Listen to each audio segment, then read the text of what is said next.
وبركاته. إن الحمد لله نحمده ونستعينه ونستغفره ونؤمن به ونتوكل عليه ونعوذ بالله من شرور أنفسنا من سيئات أعمالنا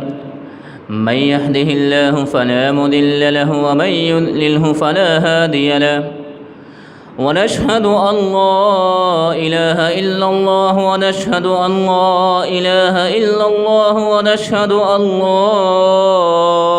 إله إلا الله ونشهد أن محمدًا عبده ورسوله. يا أيها الذين آمنوا اتقوا الله حق تقاته ولا تموتن إلا وأنتم مسلمون. يا أيها الناس اتقوا ربكم الذي خلقكم من نفس واحدة وخلق منها زوجها وبث منهما رجالا كثيرا ونساء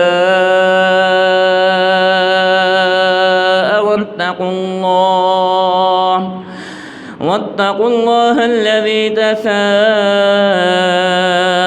به والأرحام إن الله كان عليكم رقيبا. يا أيها الذين آمنوا اتقوا الله وقولوا قولا سديدا يصلح لكم أعمالكم ويغفر لكم ذنوبكم ومن يطع الله ورسوله فقد فاز فوزا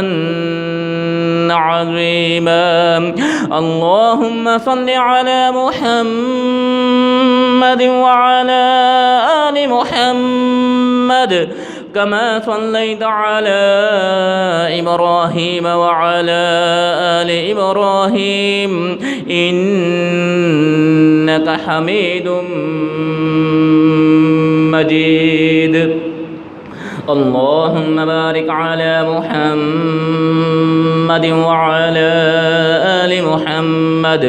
كما باركت على إبراهيم وعلى آل إبراهيم إنك حميد مجيد. رب اشرح لي صدري ويسر لي أمري واحلل عقدة من لساني يفقه قولي. اللهم رب زدنا علما رب زدنا علما رب زدنا علما. أما بعد فإن خير الحديث كتاب الله فإن خير الهدي هدي محمد صلى الله عليه وسلم وشر الأمور محدثاتها وكل محدثة بدعة وكل بدعة ضلالة وكل ضلالة في النار.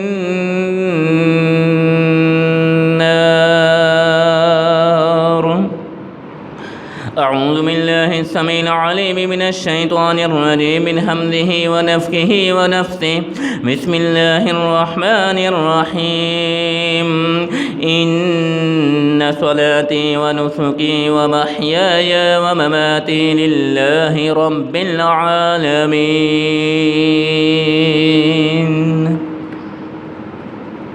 صدق الله العظيم وصدق رسوله النبي الكريم.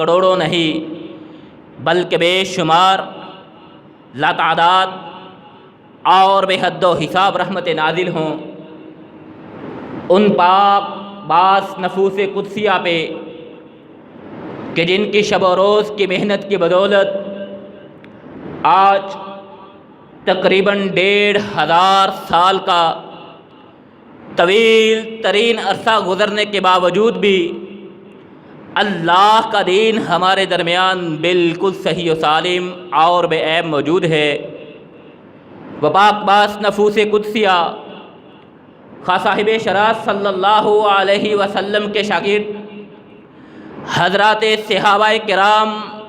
رضوان اللہ علیہم اجمعین کی پاکیزہ اور اطہر جماعت ہو یا ان کے شاگرد تابعین اعظام ہوں، تبع تابعین ہوں، محدثین اعظام ہوں، ائمہ کرام ہوں، فقہاء اعظام ہوں، مجتہدین اسلام ہوں، محققین اسلام ہوں، مصنفین اسلام ہوں، مفسرین اسلام ہوں، شہداء اسلام ہوں، مجاہدین اسلام ہوں، صوفیاء اعظام ہوں، بزرگان دین ہوں، شعراء اعظام ہوں، اے مولا کریم، اے مقلب القلوب، اے دلوں کے بھید کو جاننے والے، جس نے بھی تیرے دین حنیف کی خاطر خلوص سے نیت سے جو بھی محنت کی ہو اس کی اس محنت و کاوش کو اپنی بارگاہ میں قبول و منظور فرماتے ہوئے ان کے لیے توشہ آخرت بنانے کے ساتھ ساتھ ان کے لیے ذریعہ نجات بنانے کے ساتھ ساتھ ہم خاک ساروں کو، ہم گناہ گاروں کو، ہم سیاہ کاروں کو ان کے نقشہ قدم پہ چلنے کی توفیق عطا فرما، آمین یا رب العالمین۔ حمد و ثنا کے بعد حضرات سامعین مکرم،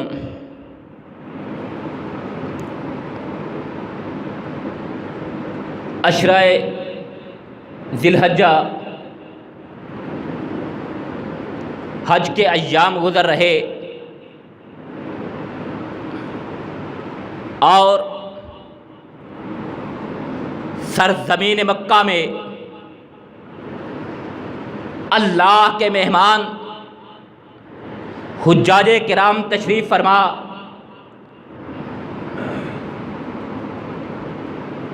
حضرات ہم اللہ سے دعا کرتے ہیں کہ ذوالجلال والاکرام حجاج کرام کا یہ مبارک سفر اپنی بارگاہ میں قبول و منظور فرمائے، عظیم ترین فریضہ صحت و سلامتی اور ایمان کی بہترین حالتوں کے ساتھ سر انجام دینے کی توفیق عطا فرمائے، اور پھر قربانی کرنی ہے، انہوں نے بھی قربانی کرنی، ہم نے بھی قربانی کرنی۔ ذوالجلال والاکرام سے دعا کرتے ہیں اللہ ذوالجلال والاکرام تمام مسلمانوں کی، تمام موحدین کی قربانیاں اپنی بارگاہ میں قبول و منظور فرمائے۔ حضرات اعمال جو بھی ہوں وہ قبولیت کے محتاج ہوا کرتے ہیں، عمل سر انجام دینے والا کوئی بھی ہو، کام کوئی بھی ہو، سر انجام دینے والا کوئی بھی ہو، عمل کوئی بھی ہو، اللہ کی بارگاہ میں قبولیت کا محتاج ہوا کرتا ہے۔ جیسے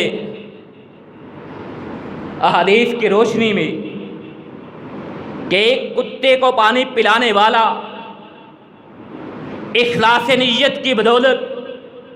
اللہ ذوالجلال والاکرام اسے جنت کا حقدار ٹھہرا دیتے ہیں، اور اس کے برعکس ایک بلی کو باندھ کے رکھنے والی کو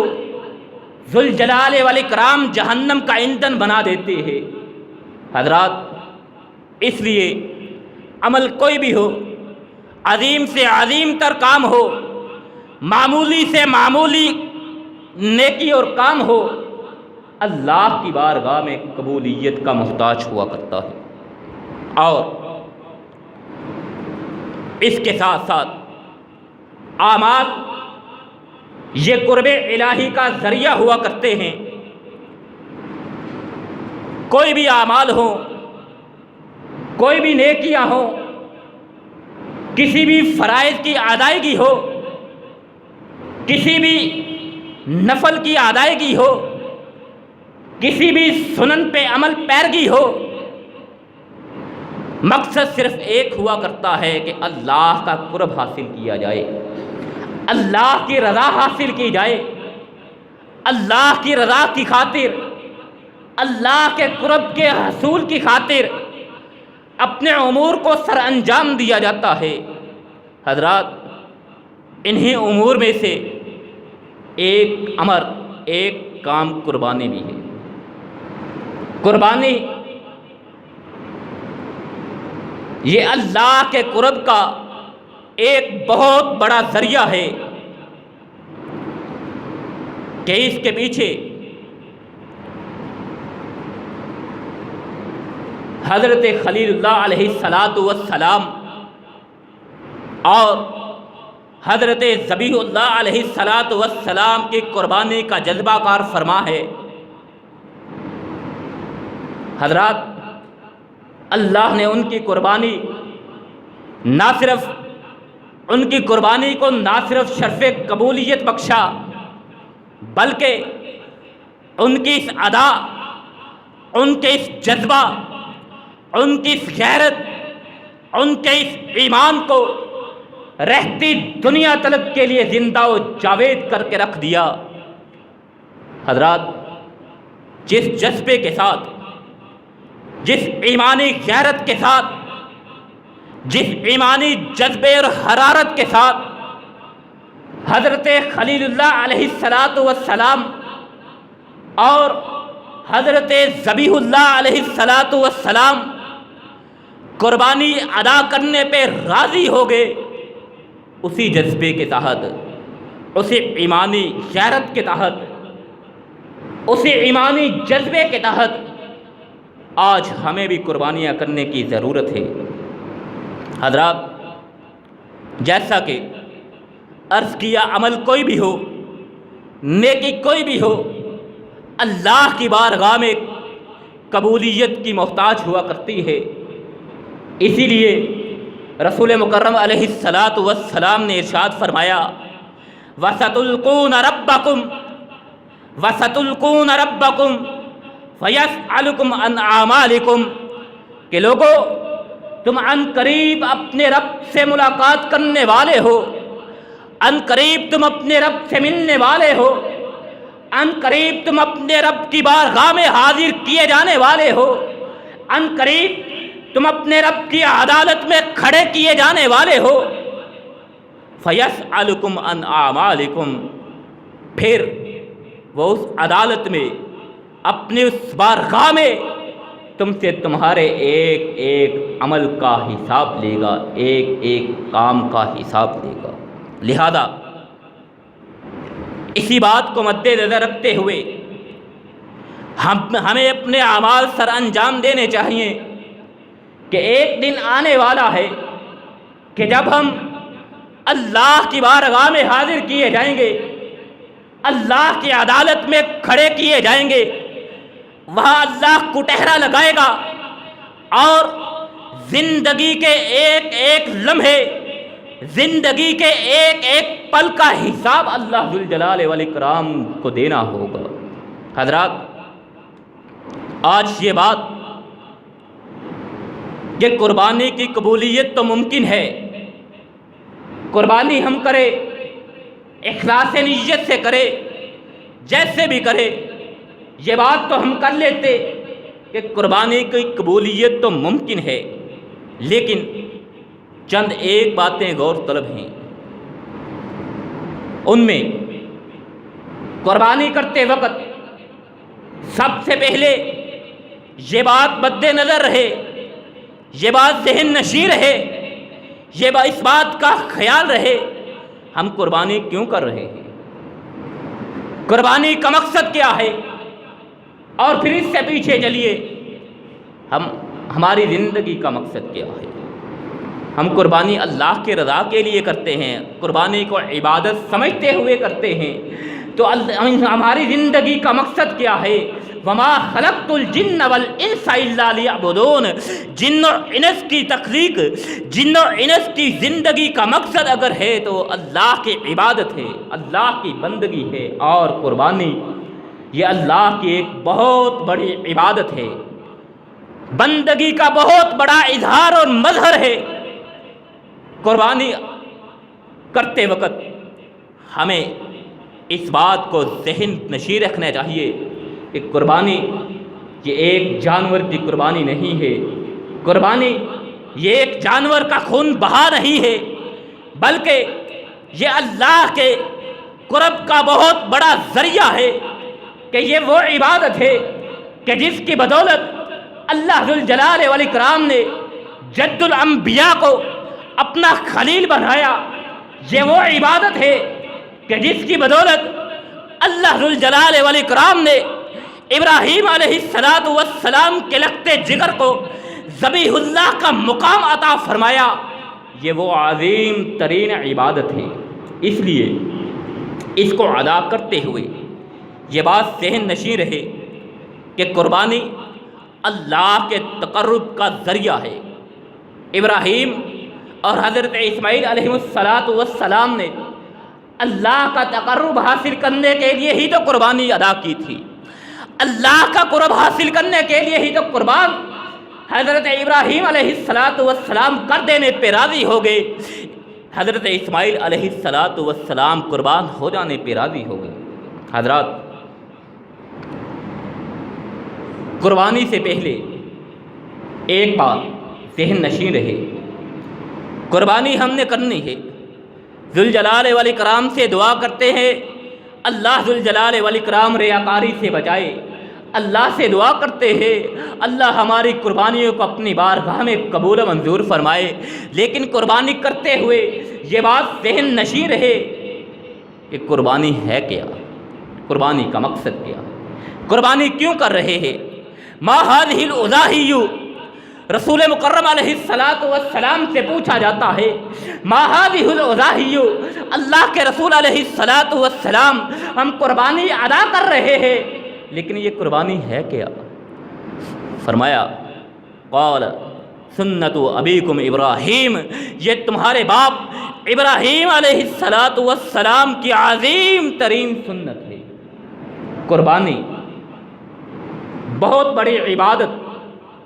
بندگی کا بہت بڑا مظہر،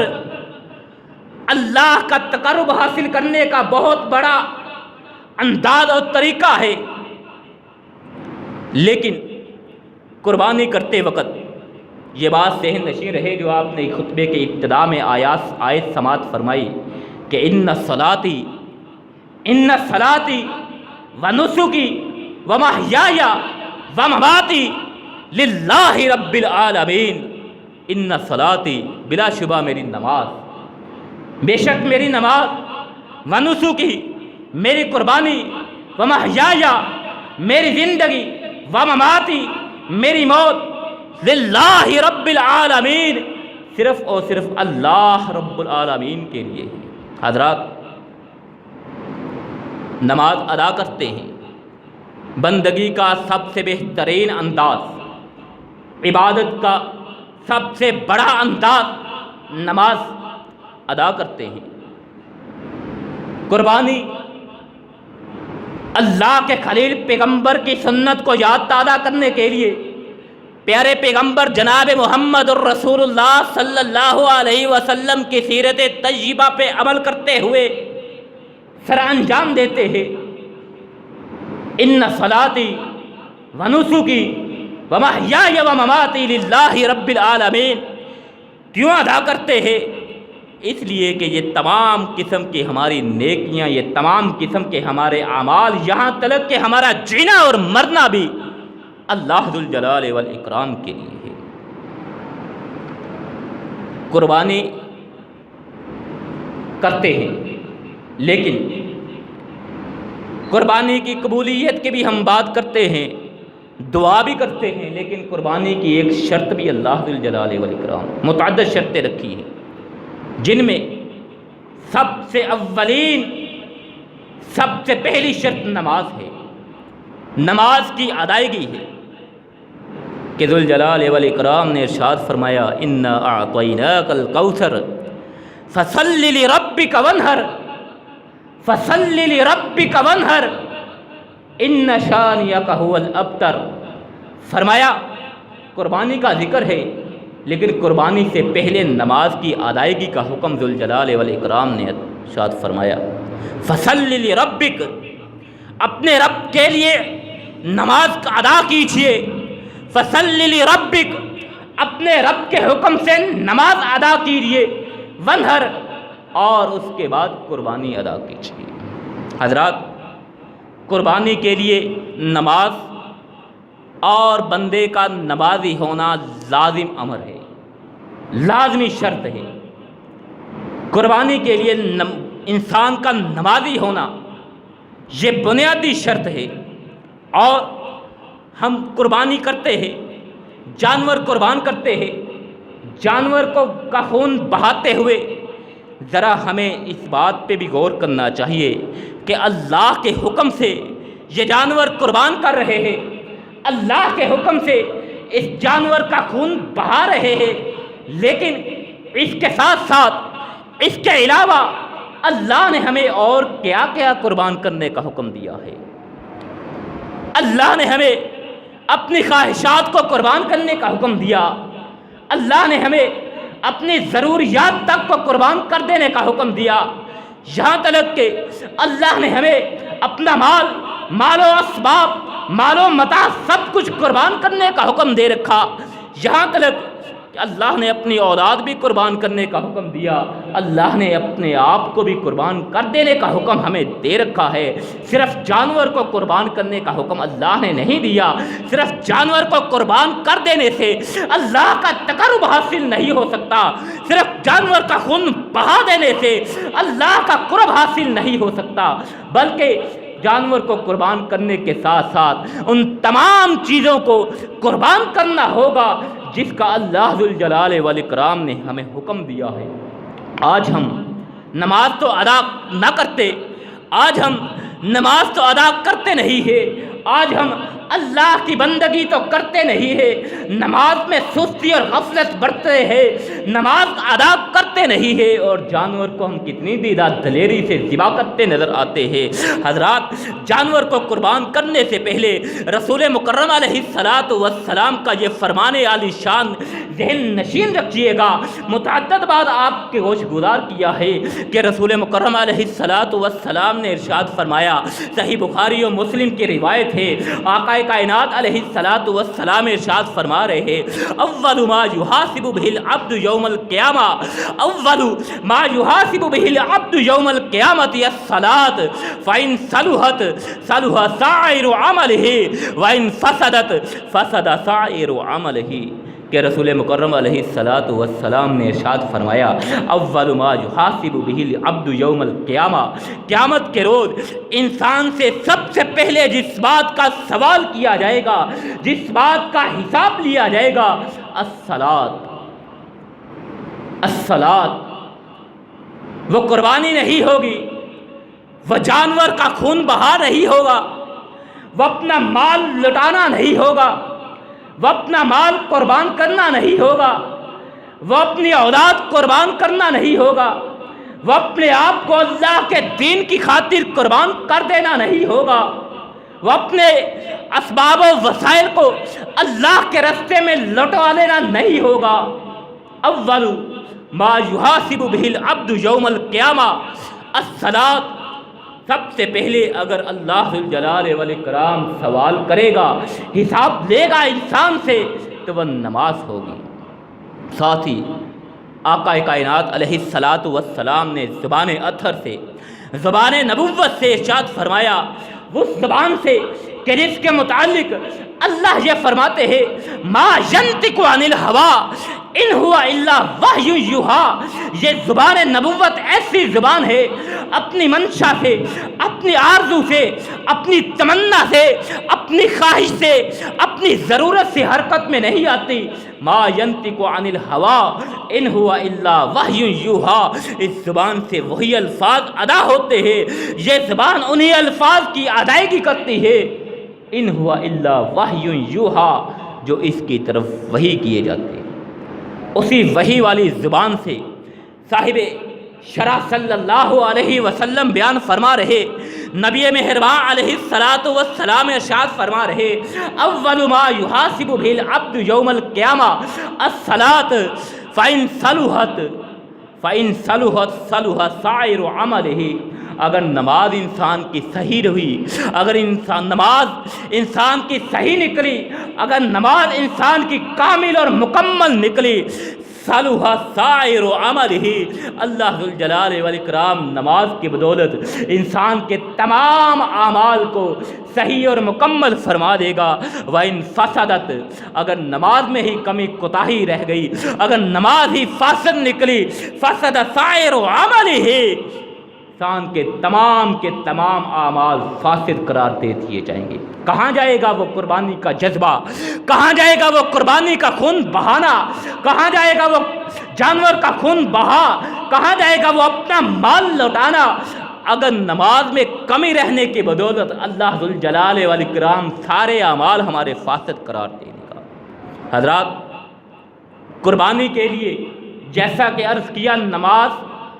اور انسان کا نمازی ہونا اولین شرط ہے،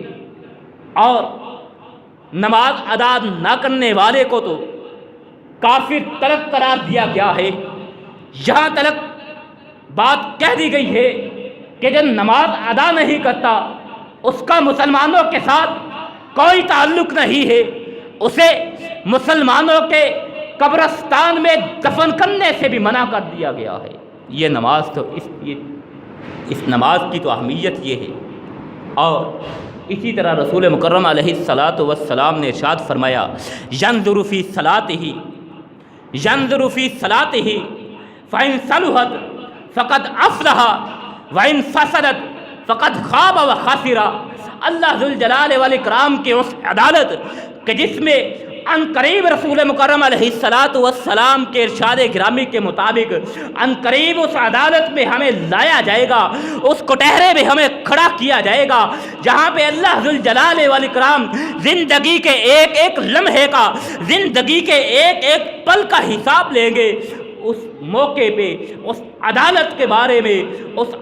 کے بارے میں رسول مکرم علیہ الصلاۃ والسلام ارشاد فرما رہے ہیں، سب سے پہلے ینظر فی صلاتہ، انسان کی نماز کی طرف دیکھا جائے گا۔ فإن صلحت، اگر نماز مکمل ہوئی، نماز کامل ہوئی، نماز صحیح ہوئی، فقد افلح، انسان فلاح پا جائے گا، انسان کامیاب ہو جائے گا، انسان مراد پا جائے گا۔ وَإِن فَسَدَتْ، اگر نماز ہی فاسد نکلی، اگر نماز ہی فاسد نکلی، فقد خواب و خاسرہ، پھر انسان ذلیل و رسوا ہو کے رہ جائے گا، پھر انسان کا خون بہا کسی کام نہیں آئے گا، پھر انسان کا یہ جذبہ قربانی کسی کام نہیں آنے والی۔ حضرات، قربانی یقیناً بہت بڑا عمل ہے، قربانی یقیناً اللہ کا قرب حاصل کرنے کا بہت بڑا عمل ہے، اور اس عمل کو اللہ ذوالجلال والاکرام نے بہت پسند بھی فرمایا ہے۔ لیکن اس کے ساتھ ساتھ اگر ایک فرض عمل میں کمزوری ہوگی، قربانی عظیم ترین عمل ہے، اللہ کے تقرب کے حصول کا بہت بڑا ذریعہ ہے، لیکن اس کے ساتھ ساتھ اگر ایک فرض عمل میں کمی اور کوتاہی رہ گئی، کمزوری رہ گئی، تو حضرات ذرا سوچئے، یہ سنت عمل، یہ قربانی سنت عمل ہے، بہت بڑا عمل ہے، لیکن یہ سنت ہے، یہ فرض نہیں ہے۔ اگر اس سنت عمل کی ادائیگی کے ساتھ ایک فرض میں کمی اور کوتاہی رہ گئی، تو پھر ذرا سوچئے سنت عمل کیسے ہماری نجات کا ذریعہ بن سکتا ہے، یہ کیسے ہمیں نجات دلا سکتا ہے؟ کہ رسول مکرم علیہ الصلاۃ والسلام نے ارشاد فرمایا، خمس صلوات کتبہن اللہ علی العباد، کہ 5 نمازیں اللہ ذوالجلال والاکرام نے انسان پہ لکھ دی ہے، انسان پہ فرض کر دی گئی ہے۔ فمن جاء بہن ولم یضیع منہن شیئا استخفافا کان لہ عند اللہ ان یدخلہ الجنہ کہ رسول مکرم علیہ الصلاۃ والسلام نے ارشاد فرمایا یہ 5 نمازیں اللہ نے انسان پہ فرض کر دی ہے، لکھ دی ہے، جو ان 5 نمازوں کے ساتھ، ان 5 نمازوں کی کاملیت کے ساتھ اللہ کی عدالت میں حاضر ہوگا تو اس شخص کے لیے اللہ ذوالجلال والاکرام پہ لازم ہے، اللہ پہ واجب ہے کہ اللہ ذوالجلال والاکرام اس شخص کو جنت کا حقدار ٹھہرا دے، اس شخص کے لیے جنت کو واجب قرار دے۔ حضرات، جو یہ 5 نمازیں ادا نہیں کرے گا، قربانی کرتا ہے کرتا رہے، استطاعت ہے کرے، نہیں ہے، اگر استطاعت نہیں ہے کوئی حرج نہیں ہے، کوئی پشیمانی کی ضرورت نہیں ہے، اگر استطاعت نہیں ہے شرمندہ ہونے کی کوئی ضرورت نہیں ہے، اگر استطاعت ہے ضرور کرے، لیکن یہ 5 نمازیں اتنی اہمیت کی حامل ہے کہ ذوالجلال والاکرام نے ان کو انسان پہ فرض قرار دے دیا ہے۔ رسول مکرم علیہ الصلاۃ والسلام فرما رہے جو اللہ کی بارگاہ میں ان 5 نمازوں کی کاملیت کے ساتھ آئے گا، اللہ ذوالجلال والاکرام پہ واجب ہے کہ اسے جنت کا حقدار ٹھہرا دے، لیکن جو 5 نمازوں کی ادائیگی کاملیت کے ساتھ اللہ کی بارگاہ میں حاضر نہیں ہوگا، پھر اس کے نامہ اعمال میں کتنے ہی عظیم سے عظیم تر اعمال کیوں نہ ہو، کتنے ہی عظیم عمل کیوں نہ ہو، اللہ ذوالجلال والاکرام کا اس سے وعدہ نہیں ہے کہ اللہ اسے جنت کا حقدار ٹھہراتا ہے یا جہنم کا ایندھن بناتا ہے۔ اس لیے قربانی ادا کرتے وقت یہ بات ذہن نشین رہے کہ یہ صرف ایک جانور کا خون بہا نہیں ہے، یا یہ صرف ہمارا مال قربان کرنا نہیں ہے، بلکہ انسان کا نمازی ہونا لازمی شرط ہے، اور اس کے ساتھ ساتھ قربانی کی قبولیت کی دوسری شرط وہ تقوی ہے، اللہ کا ڈر اور خوف ہے، احساس ہے کہ میں قربانی اللہ کے حکم سے کر رہا ہوں، اللہ کی رضا کے لیے کر رہا ہوں، اللہ کا تقرب حاصل کرنے کے لیے کر رہا ہوں، اللہ کے حکم پہ عمل پیرا ہوتے ہوئے کر رہا ہوں۔ وہ حابیل و قابیل کا قصہ کہ دونوں نے قربانی کی، حضرت آدم علیہ السلام کے دونوں بیٹے، اللہ نے ان کو قربانی کرنے کا حکم دیا۔ مختصر کرتے ہیں، اختصار وقت کی بدولت اللہ نے انہیں قربانی کرنے کا حکم دیا، دونوں نے قربانی کی۔ ایک کی قربانی اللہ ذوالجلال والاکرام قبول کر لیتے ہیں، دوسرے کی قربانی کو ٹھکرا دیا جاتا ہے، مسترد کر دیا جاتا ہے۔ وہ جس کی قربانی اللہ ذوالجلال والاکرام مسترد کر دیتے ہیں، وہ طیش میں آ جاتا ہے، وہ غصے میں آ جاتا ہے، وہ حسد میں آ جاتا ہے، اور جس کی قربانی اللہ نے قبول کی ہے اسے قتل کرنے پہ تل جاتا ہے۔ وہ مزاحمت نہیں کرتا، اس کے آگے ہاتھ نہیں اٹھاتا، اپنے دفاع کے لیے، اپنی جان کے تحفظ کے دفاع کے لیے اس کے ساتھ لڑتا نہیں ہے۔ کیا کہتا ہے؟ مجھے قتل کرنا چاہتا ہے،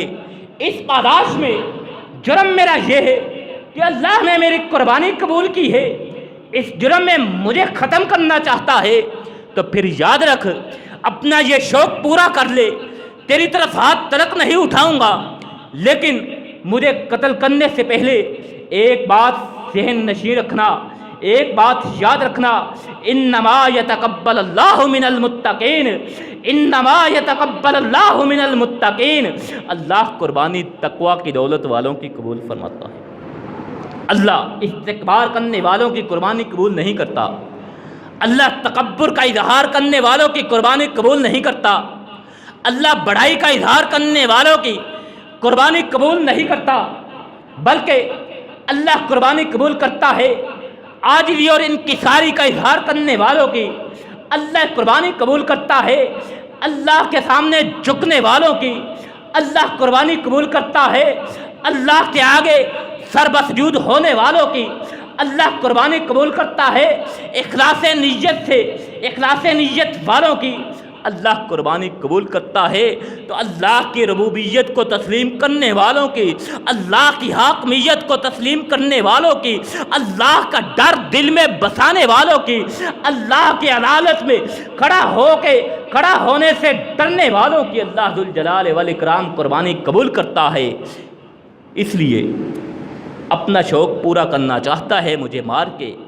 کر سکتے ہو، لیکن یہ بات ذہن نشیں رہے، مجھے مارنے کے بعد بھی اگر تم قربانی کرو تو پھر یاد رکھنا کہ انما یتقبل اللہ من المتقین۔ اور اس کے ساتھ اخلاص نیت، نماز، تقوی اور اخلاص نیت، یہ تیسری شرط قربانی کی قبولیت کے لیے۔ تیسری شرط نیت کا خالص ہونا، نیت کا صاف ہونا، اللہ کی رضا کی خاطر، اللہ کی خوشنودی کے لیے، اللہ کے حکم پہ عمل کرتے ہوئے قربانی کرنا، نہ کہ دکھلاوے کے لیے، نہ کہ لوگوں کو دکھانے کے لیے، نہ کہ ریاکاری کے لیے، کہ اللہ ذوالجلال والاکرام فرماتے ہیں لن ینال اللہ لحومها ولا دماؤها ولکن ینالہ التقوی منکم۔ اللہ ذوالجلال والاکرام تمہارے جانوروں کی طرف نہیں دیکھتا، اللہ تمہارے گوشت کی طرف نہیں دیکھتا، تمہارے خون کی طرف نہیں دیکھتا۔ لن ینال اللہ لحومها ولا دماؤها، اللہ ان کے گوشت اور خون کی طرف نہیں دیکھتا، وَلَٰكِن يَنَالُهُ التَّقْوَىٰ مِنكُمْ، اللہ تمہارے تقوی کو دیکھتا ہے، تمہارے دل کی کیفیت کو دیکھتا ہے، تمہارے دل کے ارادے اور نیت کو دیکھتا ہے۔ حضرات، یہ تیسری شرط، اور اس کے ساتھ ساتھ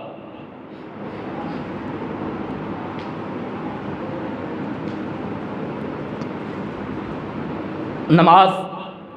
تقوی، اخلاص نیت کہ ذوالجلال والاکرام نے فرمایا، اللہ کے پیارے پیغمبر جناب محمد الرسول اللہ صلی اللہ علیہ وسلم نے ارشاد فرمایا ان اللہ لا ينظر الى صورکم واموالکم ولکن ينظر الى قلوبکم، کہ اللہ ذوالجلال والاکرام تمہارے چہروں کی طرف نہیں دیکھتا، تمہاری صورتوں کی طرف نہیں دیکھتا، تمہاری شکلوں کی طرف نہیں دیکھتا، وَأَمْوَالِكُمْ، نہ ہی تمہارے مالوں کی طرف دیکھتا ہے، نہ ہی تمہارے مال کی طرف دیکھتا ہے، وَلَٰكِن يَنظُرُ إِلَىٰ قُلُوبِكُمْ وَأَعْمَالِكُمْ، اللہ اگر دیکھتا ہے، اللہ کو اگر مطلوب و مقصود ہے تو وہ تمہارے دل کی کیفیت ہے، وہ تمہارے دل کی نیت ہے، وہ تمہارے دل کا ارادہ ہے، تمہارے عمل کی طرف دیکھتا ہے، تمہارے اعمال کی طرف دیکھتا ہے، تمہارے اموال کی طرف نہیں دیکھتا، تمہارے چہروں کی طرف نہیں دیکھتا، تمہاری اداؤں کی طرف نہیں دیکھتا، تمہاری نینیوں کی طرف نہیں دیکھتا، بلکہ تمہارے دل کی طرف دیکھتا ہے۔ اور اس کے ساتھ قربانی کرتے ہوئے یہ بات بھی ذہن نشیں رہے، قربانی بھی اللہ کے حکم سے کر رہے ہیں، قربانی کی شرائط پہ عمل پیرا ہونے کی کوشش بھی کر رہے ہیں، اس کے ساتھ ساتھ یہ بات ذہن نشیں رہے کہ اللہ کے ساتھ کسی کو شریک نہ ٹھہرایا جائے، اللہ کے ساتھ شرک نہ کیا جائے۔ اللہ مشرک کا کوئی عمل کا قبول نہیں کرتے، چاہے قربانی کیوں نہ ہو، چاہے حج کیوں نہ ہو، چاہے کوئی بھی عظیم سے عظیم تر عمل کیوں نہ ہو۔ اگر اللہ کے ساتھ شرک کرنے والا ہے، اللہ کے ساتھ شریک ٹھہرانے والا ہے، تو پھر اللہ کو اس کی قربانی کی کوئی ضرورت نہیں ہے۔ حضرت ابراہیم علیہ السلام کی ساری زندگی کا مطالعہ آپ کر کے دیکھ لیجئے، حضرت خلیل اللہ علیہ السلام کی ساری کی سارے سیرت طیبہ کو آپ پرکھ کے دیکھ لیجئے۔ اسی طرح پیارے پیغمبر جناب محمد الرسول اللہ صلی اللہ علیہ وسلم کی سیرت کو آپ دیکھ لیجئے، ان کی تعلیمات کو دیکھ لیجئے، آپ علیہ السلام کے فرمودات کو دیکھ لیجئے۔ اسی پہ مبنی ہے کہ لوگوں اللہ کے ساتھ شرک نہ ٹھہراؤ، معبودان باطلہ کا انکار کر دو، اللہ کی ربوبیت کو تسلیم کر لو، اللہ کی حاکمیت کو تسلیم کرتے ہوئے اپنے امور کو، اپنے اعمال کو سر انجام دو، اللہ ذوالجلال والاکرام تمہارے اعمال کو شرف قبولیت سے نوازے گا۔ اور پھر اس کے ساتھ ساتھ ایک اہتمام یہ بھی کرنا چاہیے کہ قربانی سنت طریقے سے کرنی ہے، سنت کے مطابق کرنی ہے۔ نماز عید ادا کرنے کے بعد قربانی کرنی ہے، کہ پہلے اللہ ذوالجلال والاکرام نے نماز ادا کرنے کا حکم دیا ہے، اس کے بعد قربانی کا حکم دیا ہے۔ اس لیے نماز ادا کرنے کے بعد سنت طریقے سے قربانی کرنی ہے کہ رسول مکرم علیہ السلام نے ارشاد فرمایا، من ذبح قبل الصلاۃ فانما ذبح لنفسه ومن ذبح بعد الصلاۃ فقد تم نسکہ واصحاب سنت المسلمین، کہ رسول مکرم علیہ السلام ارشاد فرما رہے، من ذبح قبل الصلاۃ، جس نے نماز کی ادائیگی سے پہلے قربان کر دیا، ذبح کر دیا، اس کی وہ قربانی اللہ کی بارگاہ میں قابل قبول نہیں ہے، وہ اس کے اپنی جان کے لیے، وہ اس کے اپنی نفس کے لیے وہ قربان ہے، وہ ذبح ہے۔ ومن ذبح بعد الصلاۃ، اور جو نماز کی ادائیگی کے بعد قربانی کرتا ہے، فقط تم نسکہ، تو اس کی قربانی مکمل ہوتی ہے، وہ قربانی کی کاملیت پہ پہنچتی ہے۔ واصحاب سنت المسلمین، اور مسلمانوں کی سنت، مسلمانوں کی پیروی پہ پہنچتی ہے۔ حضرات اس کے ساتھ ساتھ یہ بات بھی ذہن نشین رہے، آج کل کا دور ہے، آج ماڈرن ازم کا دور ہے، آج فلاح بہبود کا نام لیا جاتا ہے، آج فلاح انسانیت کا نام لیا جاتا ہے، آج لوگوں کے حقوق کی بات کی جاتی ہے، آج بے سہارا کو حقوق دینے کی بات کی جاتی ہے، اور بعض لوگ دین دشمن، دین کے متعلق دلوں میں بغض رکھنے والے یہ بات کہتے نظر آ رہے ہیں کہ قربانی کرنا یہ مال کا ضیاع ہے، قربانی کرنا مال کو ضائع کرنا ہے، اس سے بہتر تو یہ ہے کہ قربانی کے پیسے کو غریبوں پہ لوٹا دیا جائے، اس سے بہتر تو یہ ہے کہ قربانی کے پیسوں کو ملک کے غریب عوام پہ لگایا جائے، ان کی فلاح و بہبود پہ لگایا جائے، ان کو مستحکم کیا جائے، اپنے ملک کی فلاح و بہبود کی خاطر قربانی کے پیسے کو لگایا جائے۔ حضرات ایسے لوگ اصل میں عقل سے عاری لوگ ہوا کرتے ہیں، ایسے لوگ دین دشمن ہوا کرتے ہیں، ایسے لوگ بے دین لامذہب ہوا کرتے ہیں، ایسے لوگ عقل سے عاری ہوتے ہیں۔ قربانی، وہ ہم سے قربانی کا جذبہ چھیننا چاہتے ہیں، ان کو ملک کے حالات سے کوئی غرض نہیں ہے، ان کو غریب عوام سے کوئی ہمدردی نہیں ہے، ان کو غریبوں کے فلاح و بہبود سے کوئی غرض ہی نہیں ہے، بلکہ ان کا متاع یہ ہے، ان کا مقصد یہ ہے کہ ہمارے دلوں سے وہ جذبہ نکال باہر پھینکے، جو جذبہ ہمارے دلوں میں حضرت ابراہیم علیہ السلام کی سیرت طیبہ کی بدولت ہمارے دلوں میں پیدا ہوا ہے، اس جذبے کو وہ نکالنا چاہتے ہیں، اس جذبے کو وہ ختم کرنا چاہتے ہیں۔ حضرات یاد رکھیے، قربانی شعائر میں سے ہے، اللہ کی نشانیوں میں سے ہے، قربانی شعائر میں سے ہے، اور شعائر میں کسی قسم کی کوئی تبدیلی نہیں ہوا کرتی۔ شعائر میں سے ہے قربانی، اور قربانی شعائر میں سے ہے تو شعائر میں کسی قسم کی تبدیلی نہیں ہوا کرتی۔ حضرات ایک بندہ فرض نماز کی جگہ 1000 نوافل ادا کرتا رہے، فرض نماز کی جگہ فرض نماز ادا نہ کرے، فرض کو چھوڑ کے وہ قیام اللیل کا اہتمام کرتا رہے، تہجد پڑھتا رہے، اشراق کی ادائیگی کرتا رہے، نوافل اور سنن کا اہتمام کرتا رہے، کائنات کے رب کی قسم ہے اس کے 1000 نوافل فرض نماز کی ایک رکعت کے ثواب کے برابر نہیں پہنچ سکتے۔ فرض نماز فرض ہے، نفل نفل ہے، سنت سنت ہے، فرائض آپ ادا کرنے ہوں گے، یہ آپ پہ فرض ہے، اللہ نے اس کا حکم دے رکھا ہے۔ نوافل کا حکم نہیں دیا، یہ آپ کی ثواب دید پہ ہے، آپ کرو گے اللہ ذوالجلال والاکرام اجر سے نوازے گا، نہیں ادا کرو گے نوافل، نہیں ادا کرو گے سنن، اللہ ذوالجلال والاکرام آپ سے پوچھ گچھ نہیں کرے گا، لیکن فرائض میں غفلت اللہ ذوالجلال والاکرام سے کو برداشت نہیں ہے۔ اسی طرح یہ حج کا معاملہ ہے، حج فرض ہے، اور جس پہ حج فرض ہو جاتا ہے وہ حج کو چھوڑ کے جس پہ حج فرض ہے وہ حج کو چھوڑ کے حج والے پیسوں سے لاکھوں غریبوں کی ضرورتوں کو پوری کرتا رہے، بے شمار لوگوں کی ضرورتوں کو پورا کرتا رہے، لیکن وہ پھر بھی حج کے ثواب کو نہیں پہنچ سکتا، حج کی ادائیگی کو۔ یہاں پہ ایک بات یہ بھی سماعت کرتے جائیے کہ حج یہ استطاعت کے ساتھ فرض ہے، جس کے پاس استطاعت ہے اس پہ فرض ہے، جس پہ استطاعت نہیں ہے اس پہ فرض نہیں ہے۔ اور آج کل ہمارا انداز یہ ہوا ہے، ہم حج کو اہمیت نہیں دیتے، صرف بیت اللہ کی حاضری کو اپنے لیے ضروری سمجھتے ہیں، حج کی ادائیگی کو ہم فرض نہیں سمجھتے۔ حضرات، بیت اللہ میں جانا فرض نہیں ہے بلکہ مکمل حج کرنا فرض ہے۔ یعنی ہم عمرہ ادا کر لیتے ہیں، ہم عمرہ ادا کرنے چلے جاتے ہیں، شوق سے، جذبے سے، جنون سے، عشق سے، وارستگی سے ہم بھاگے چلے جاتے ہیں عمرہ ادا کرنے کے لیے، لوگوں سے قرض بھی لیتے ہیں، مال جیسے بھی ہے اکٹھا کرتے ہیں، عمرہ ادا کر آتے ہیں۔ عمرہ ادا کرنے کے بعد ہم پرسکون ہو جاتے ہیں، گویا اب ہم پہ اللہ کا کوئی قرض اب حج کرنے کی ضرورت نہیں ہے۔ نہیں حضرات، ایسی بات نہیں ہے،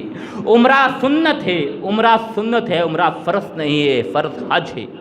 اور یاد رکھیے، جو عمرہ ادا کر لیتا ہے اس پہ حج بھی فرض ہو جاتا ہے، جو عمرہ ادا کرنے کے بعد حج نہیں کرتا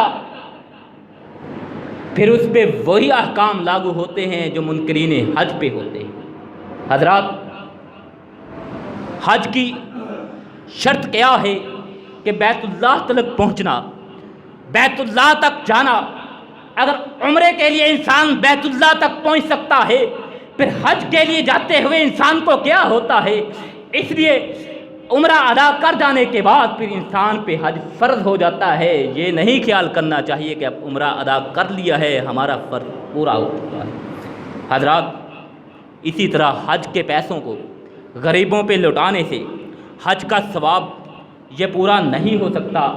اللہ ذوالجلال والاکرام سے دعا ہے، ذوالجلال والاکرام ہمارے اعمال کو شرف قبولیت سے نوازے۔ اللہ ذوالجلال والاکرام سے دعا ہے، اللہ ذوالجلال والاکرام ہماری قربانیوں کو، ہمارے ہر عمل کو اپنی بارگاہ میں قبول و منظور فرمائے، ہمارے ان اعمال کو اپنے قرب کا ذریعہ بنائے، ہمارے ان اعمال کو اللہ ذوالجلال والاکرام ہماری نجات کا ذریعہ بنائے۔ وآخر دعوانا ان الحمد للہ رب العالمین۔